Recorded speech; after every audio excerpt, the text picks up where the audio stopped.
Sexual personality, the basics. So when I say sexual personality, I'm really talking about this stuff here by John Kappas. It's the emotional and physical sexuality, but we're just going to call it sexual personality. So I don't have to get into all that. So when you're hearing me in other videos, I might just say sexual personality. And maybe you're like this and maybe you're like that. So what does that mean? So this is the basics. So there are like 4 core traits in this. We'll just kind of put them over here, right?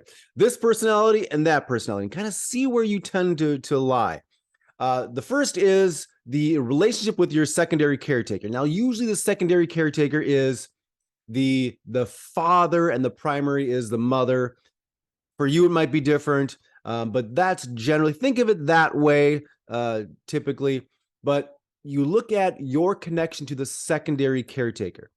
If your secondary caretaker was the one that was more likely to give you physical types of affection and verbal types of affection, and in general, they might have been more stereotypically affectionate, then you would be, let's say, this type of personality. We would call that the physical, but this type of personality.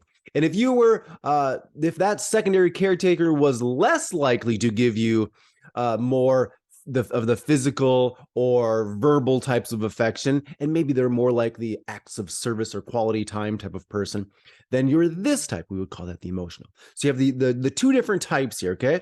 And these are pretty big as far as why we are a certain way, because we tend to model how that secondary caretaker was and how they then showed love for the primary caretaker. Kind of gelling? Okay, so the second core trait is rejection. How do you handle rejection? This person over here handles rejection by trying harder, like, oh, I've been rejected in any way, but it could be sexually because that's what we're talking about.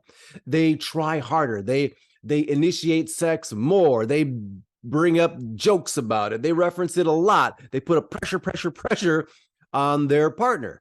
This person, when they're rejected in any way, but in this case, maybe it's sexually, backs off. If they were the one that happened to initiate it, although they're less likely to initiate it, but if they were, they tend to, again, back off. They maybe won't initiate for a while or maybe never again, right? Because they feel super vulnerable. So they back off. This person over here might be the one that's more likely to shut down, to not want to talk, to maybe even give the silent treatment. This person over here tends to give the silent treatment more likely than this person who tends to want to talk about things and process it. The third core trait of the 2 sexual personalities is their relationship to their body. So this person over here is connected to their body. They feel the feels in their body. When they're rejected, when anything happens to them that would cause an emotion, they feel it in their body. This person over here doesn't generally do that, or at least not at first. They tend to think things. They think their emotions first. If you ask this person over here, so how do you feel about this? They're going to tell you probably what they think about that. So feeling in their body, their physical body is connected to their feelings. They feel emotions there. This person is sort of thinking their emotions. Eventually, they might get to feel them or start to understand their feelings, maybe hours later, days later, weeks later, years later, who knows?